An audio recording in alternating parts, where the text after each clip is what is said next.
En bac. Bonjour, je vais vous prendre un spritz, s'il vous plaît. Allez, un spritz, Merci. apérole. C'est un peu le comble pour ce bar à vin, obligé de servir des cocktails et des bières. L'inverse ne serait pas très stratégique. Ici, les clients en réclament. Le format est plus simple, c'est plus facile à boire. Peut-être c'est moins alcoolisé. Peut-être tendance à choisir la bière parce que moins cher à la fin de la soirée, entre guillemets, sur l'addition aussi. Ouais, peut-être que 3 ou 4 verres de vin. Jean-Baptiste, le gérant, fait face à un autre problème. Les consommateurs ne sont pas très friands des vins trop forts en goût. Il a dû s'adapter. On va avoir également une consommation de vin qui va être plus orientée sur des vins légers, des vins avec moins de corps, plus de fruits, beaucoup plus faciles à boire. Les Français et le vin, c'est un mariage de moins en moins fusionnel. En 70 ans, notre consommation a été divisée par 3.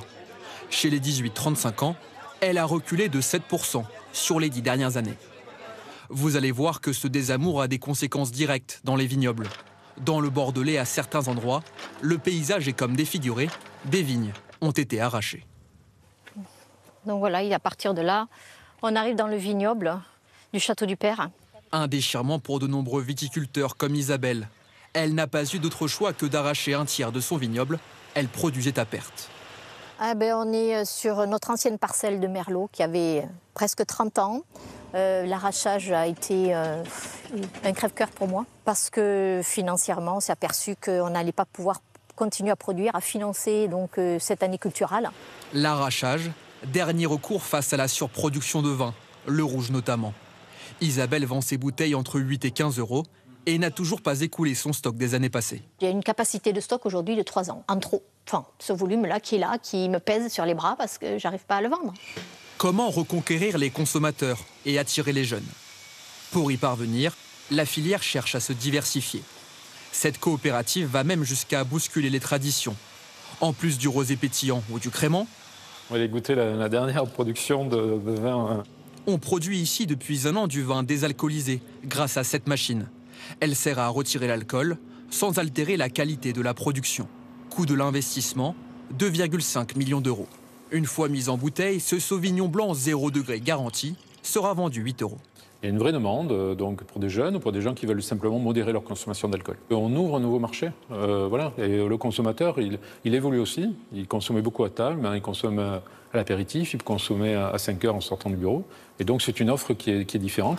À Lyon, ce bar est même allé jusqu'à s'inspirer des codes de la bière. Vous voyez ces tireuses, elles permettent de servir du vin. Aujourd'hui, quand on rentre dans un établissement, très souvent on voit des tireuses à bière. Et le fait de mettre des tireuses à vin, ça interpelle le consommateur et ça lui donne envie de commander un verre de vin. Ça permet justement d'enlever peut-être ce côté sacré de la bouteille et d'avoir une approche plus spontanée, encore une fois, de la consommation du vin. Et tout est pensé pour faciliter la dégustation, avec modération bien sûr. Sauvignon, Vermentino, Côte du Rhône rouge, Languedoc rouge. À la carte ou au comptoir, chaque cépage est associé à un fruit. Il donne au client un aperçu de ce qu'il va déguster. Vous l'aurez compris ici, on ne s'adresse pas aux consommateurs aguerris, mais à ceux qui veulent s'initier au vin. Je ne connais pas beaucoup, mais ça m'aide effectivement à me familiariser avec les vins. Dernier avantage de la tireuse, elle permet de contrôler la température du vin et de préserver ainsi ses caractéristiques œnologiques, soit la garantie d'une dégustation idéale.